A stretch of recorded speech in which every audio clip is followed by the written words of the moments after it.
Hello and welcome to Journey to Success, our series of conversations featuring California State University at Long Beach President Scholars. I'm Valerie, Bordeaux, Director of the President Scholars Program, and I'm joined today by the fabulous Jennie Hurley, who's the Associate Director of the program. You know, the President Scholars Program provides an opportunity for California high school valedictorians and national scholars to get a full ride scholarship, and they compete against a pool of thousands of the best and brightest of California's academic superstars. And we're really excited today that we have two President Scholars, Cera Smith and Nico Coleman, with us. Welcome. Welcome. Glad to be here. We're excited that you're here. It's good to see you as well. So Cera, when we were preparing yesterday, we found out about an interesting connection that you and Nico had. One, that you love finding internships for your friends, and two, that you found a fabulous internship for Nico. So tell me, how is it that you have been the master sleuth in finding internships? And then I want to hear from you, Nico, about the internship that she found for you. Well, thank you for asking that question. I love finding internships, as you mentioned, and when I find out what my friends love and what they're planning on doing with their future, I keep that in the back of my mind. And so whenever I'm looking for internships for myself or just in general, I tend to find internships for my friends. Many of our President Scholar classmates have internships that I found, including Nico, and I absolutely love just coming across an internship in Bolivia, an internship on the Azores Islands, and I love the fact that my friends benefit from my work. I need a friend like you. Find me opportunities, great helpful. opportunities. Tell you that. Yeah. So what did she find for you, Nico? Well, the Azores internship she mentioned was the one she found for me. The Azores Islands are an island chain off the coast of Portugal. So it's similar. They're a separate entity, kind of like Puerto Rico belongs to America. But what it was I had the opportunity for 5 weeks to work in a hospital there, as I'm a pre-med student. So I had the chance to live with a host family there, and during my days I traveled to the local hospital to shadow different doctors. I was able to move between the different wards, shadowing doctors. It served to promote my interest, or to help me discern my interests. Which is? I ended up settling for otolaryngology. That's a which mouthful. Is yes, which is ear, nose, and throat. So an ENT. And I decided upon that because I shadowed Dr. Juan, was the otolaryngologist I was able to shadow in the Azores. And when I was able to meet each doctor, eventually I got around to asking them why they pursued that specialty. Because everyone starts out with an interest in medicine, or at least those who pursue medical school, but not everyone knows what career they want to bring out of that. So essentially he highlighted that you're working with multiple areas of the body, so you're not just a heart doctor, you don't just work with brains. Yes, which is ear, nose, and throat. So an ENT. And I decided upon that because I shadowed Dr. Juan, was the otolaryngologist I was able to shadow in the Azores. And when I was able to meet each doctor, eventually I got around to asking them why they pursued that specialty. Because everyone starts out with an interest in medicine, or at least those who pursue medical school, but not everyone knows what career they want to bring out of that.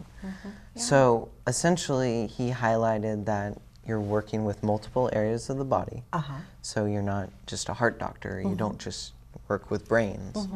And another important part is a lot of what you do is fixable.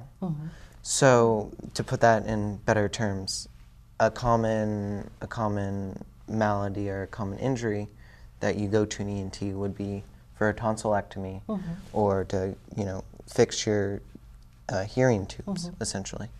So a person comes in, for all intents and purposes, broken, and you're able to permanently fix them.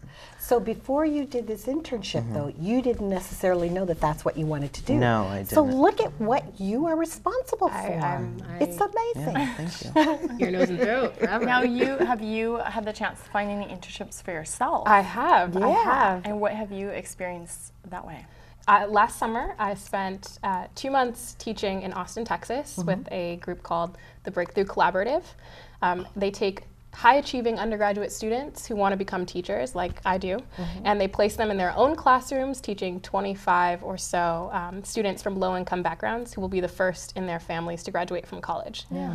And so it was just an amazing experience to have to be able to write my own curriculum and grade paperwork and really mentor students in a very personal way throughout the summer. So that's just one that I found. This summer, I will be at the Institute for Recruitment of Teachers in Massachusetts. Wow. It's another internship I found. Fabulous, fabulous. Thank you. And yeah, I'll be preparing for graduate school. It's for it's for students of color who are interested in going to graduate school and working in academia. So it pairs you with graduate schools that could help you achieve those goals.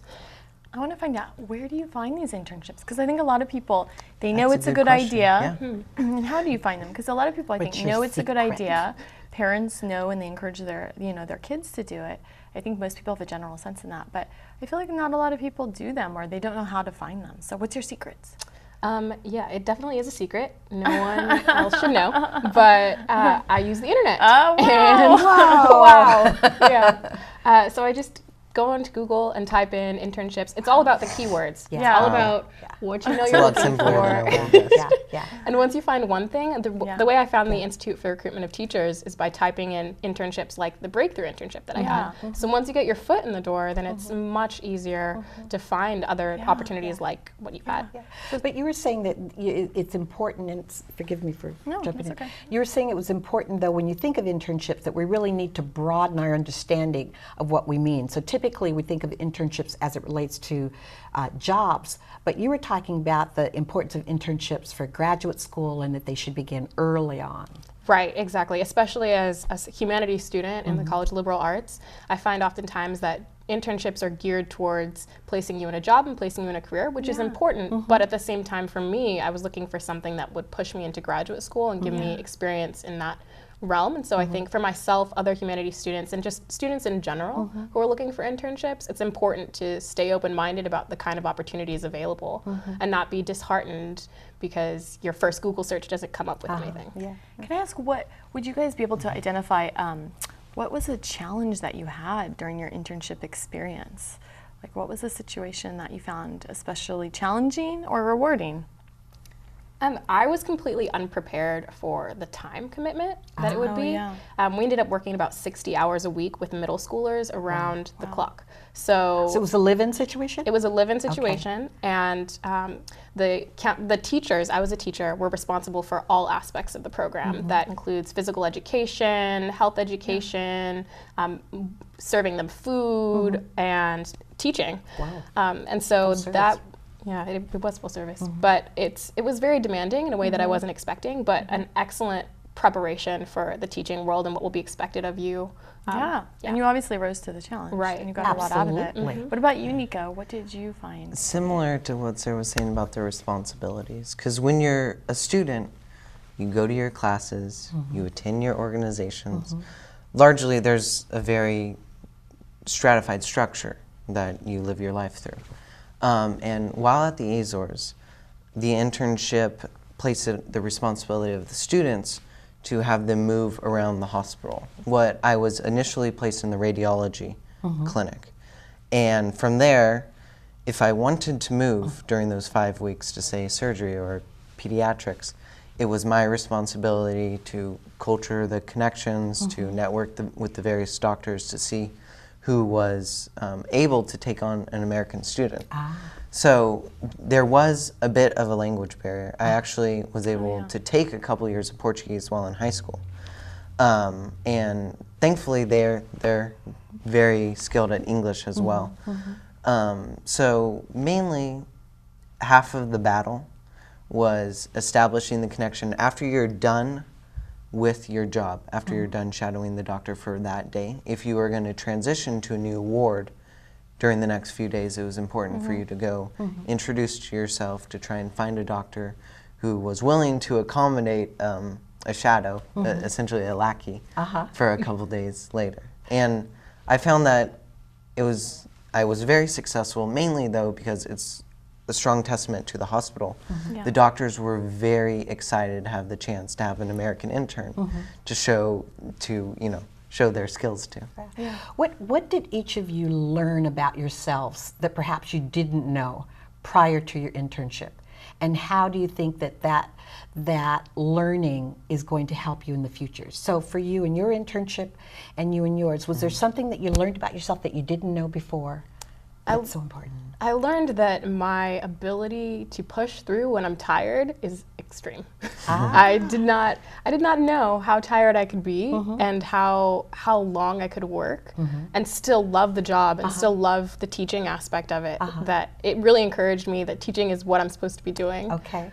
Because I have that stamina to get. And you can do it. Right. That's great, and you will need that later in life. I'm no doubt. Yeah, with the discernment, that was the main thing. Because going into the internship, I was fairly certain that I would be looking into the medical sphere of employment, but I wasn't completely certain. The experiences I had shadowing all the doctors really helped me evaluate my interests in general, and made me decide upon medical school as my next option. So it really, it sounds like it really reinforced for you, this is what I want to do. Exactly. And even though it was challenging, there were some challenging hours and things going on. Yeah. The other main thing is because with that realm of work, if you're not a people person, you could do anesthesia. If you're really a computer screen person, you could pursue radiology. So there's something for everyone, and I discovered everyone contributes in that sphere of work equally, but I definitely would be pursuing a job that was more people-oriented. More social. So shadowing radiology, it's amazing what they can do with their scans, with what they're able to pick up from a computer monitor. But sitting in a dark room all day wasn't really my forte. So it's just a way to see, not only can you see your interest, your general interest, but you're able to look at the different facets of life in that realm of work. Both of you seem, though, to be real people person. Do you get energy interacting with others? Definitely, definitely. I need to be around other people. They bring me my sanity and just remind me of the status of the real world. And so I love working with people. When I'm alone, I'm very boring. So, it's a lot more fun to bounce off people, to be a little more social. Yeah, I can see that. Cool. I can see that. So normally, President Scholars are fabulous leaders, and they have a lot of leadership expertise. So I want to start getting into some, your leadership. Do you consider yourself a leader? And if so, what successes have you had as a leader outside of the classroom? I feel I'm not as much a leader as I'm really good at tricking people into following me. Okay. So my main leadership position. Now, before you get started, we want to hear all of that. So we're going to take a quick break, and then we're coming back. And we want to know more about your being tricky, and then we want to know about your leadership as well. We'll be right back.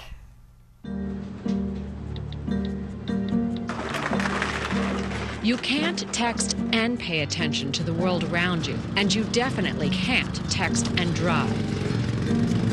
Every year, deaths due to distracted and negligent driving are increasing. In fact, while drunk driving rates have dropped greatly, negligent driving fatalities have skyrocketed. Find out more at negligentdriving.com. Hello and welcome back to Journey to Success, where we have an opportunity to have a conversation with two fabulous President Scholars, Cera and Nico.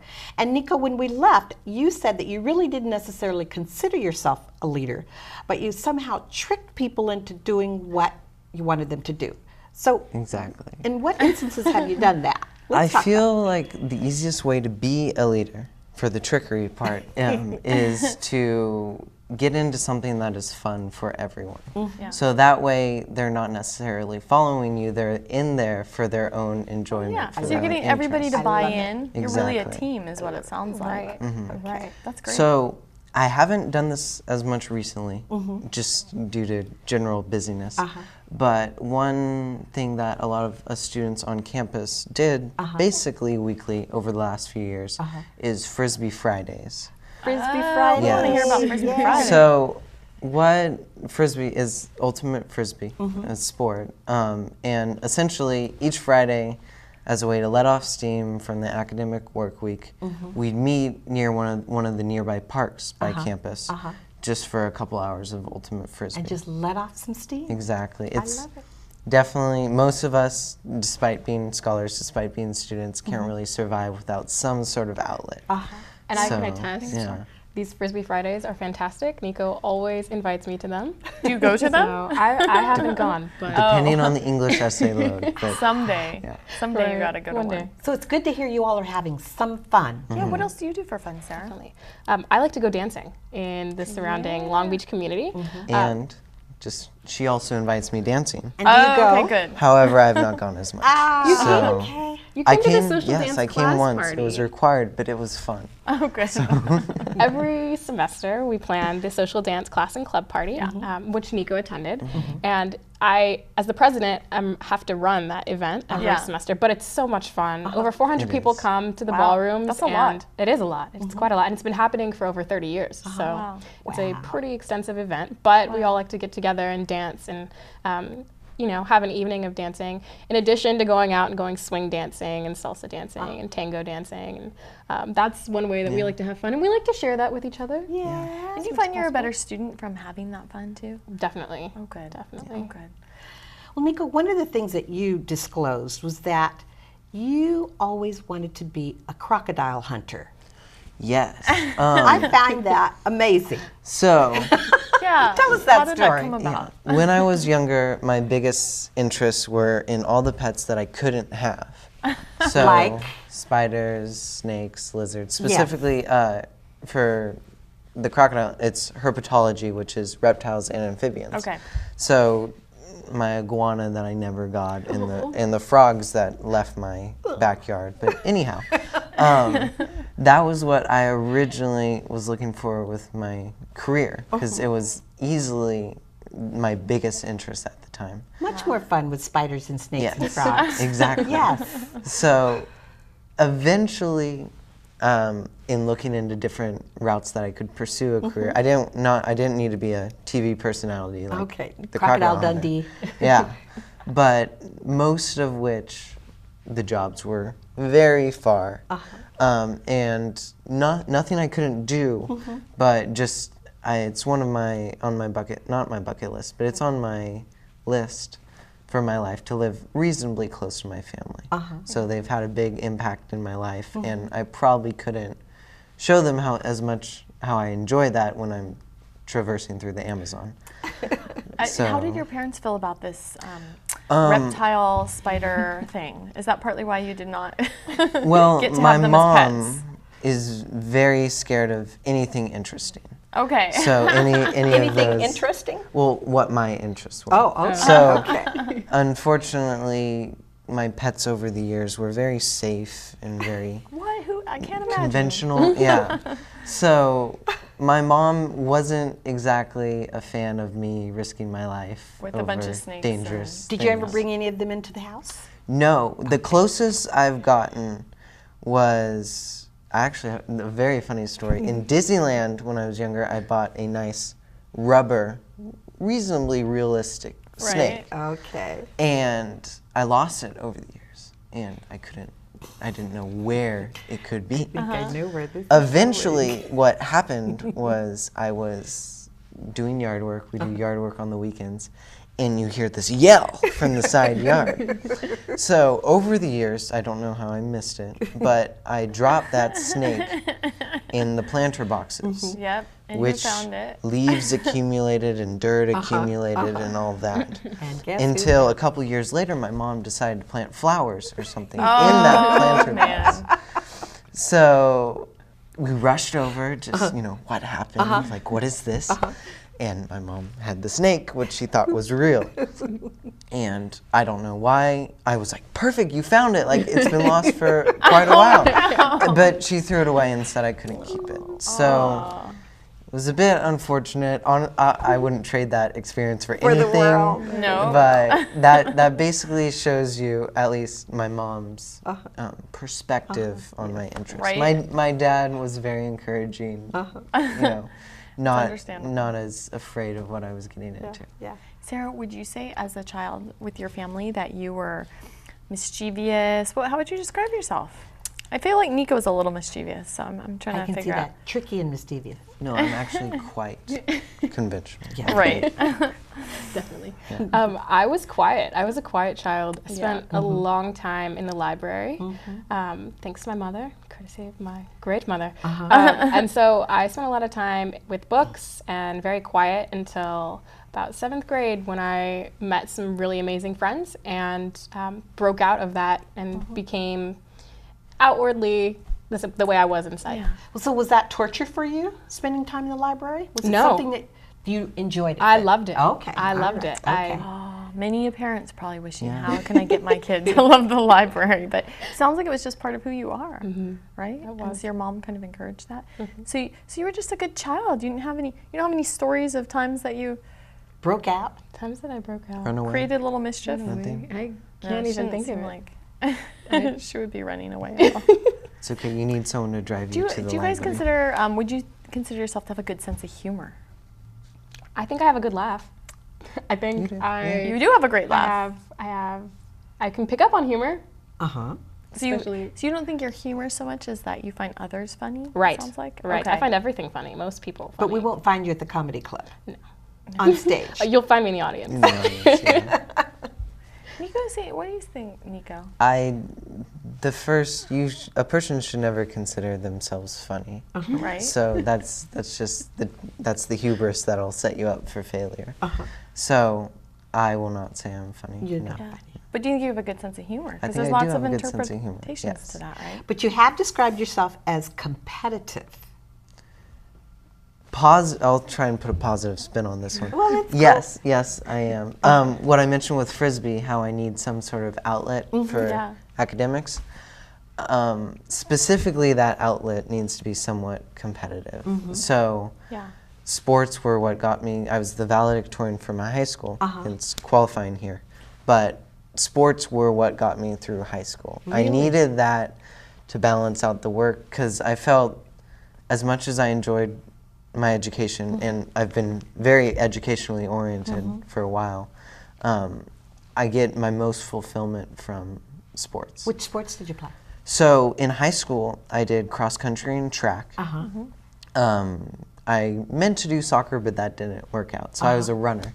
So I don't compete for the college, but now that's kind of transitioned into I run marathons. Solo sport. Yes. So essentially now my biggest competition is my very tired brain when I'm running. So otherwise though, with here at Long Beach, I've gotten my soccer fix in with intramurals, and then of course Frisbee. And since I'm so close to the beach volleyball is now a big thing. Cera, do you think of yourself as competitive at all? I do. In what way? I'm Academically? probably more competitive. I don't think so, Nico. So can I tell you a story? Once upon a time, Nico and I live in the same dorm building. This is not a good story. It's a great story. And we've lived in the same building for the past 3 years. Nico likes to start these games of Ultimate Spoon, which is the game spoon, but instead of having the spoons on the table, the spoons are hidden throughout the dorm building, and you have to go find them in order to win. And so Nico and I were playing, and we were in one of the final rounds. No, I think I rammed you into the wall. Yeah. So we're both very competitive. He's a little bit more sports oriented. I'm a little bit more academically oriented. But when it comes down to it, When it comes down to the spoons. Everyone is fair game. There you go. But in real life, it's generally I'm competing against myself. I want to make sure that I do the best I can, be it in classes or in real life. Yeah, so it sounds like it's part of what drives you guys is to compete, that it is a positive for you because it's helping you to do that. That's great. What about getting involved in the community. Have you been involved very much with community service or those kinds of things? I've been involved with the dorm life. With community service, part of my service hours, we're working with Professor Neil Holtgren during my first couple years, and just planning events for the dorm community. I know a lot of people who stay on campus aren't from the area, and so giving them the opportunity to go out in the surrounding area, show them fun places in Long Beach, and show them cool things to do in the area has been a really great experience for me. Oh, wonderful. I really love the connection between you two. I mean, you said you've lived in the res halls for a few years, and the camaraderie that you have and the connections that you have, has that made that a special part of your existence, you think? It's pretty great. It's wonderful, like we've mentioned, we live in the same building. It's wonderful when you can walk down the hall and just talk to people, where you can, if you're headed to dinner, you knock on a couple doors, see if they're busy, and then you have people who can join you. So, especially in the college, I think there's, or in the university, I think there's around 35 to 40,000 people. It's pretty unique when you can find a very close group of friends. It really personalizes everything for you. Well, you know, we have had a really neat time talking about, you know, crocodiles and ears and noses and throats and libraries and those kinds of things. And you guys have been really two special guests. And thank you for being with us. Yes, thank you for sharing your stories. And we thank you for being with us on Journey to Success.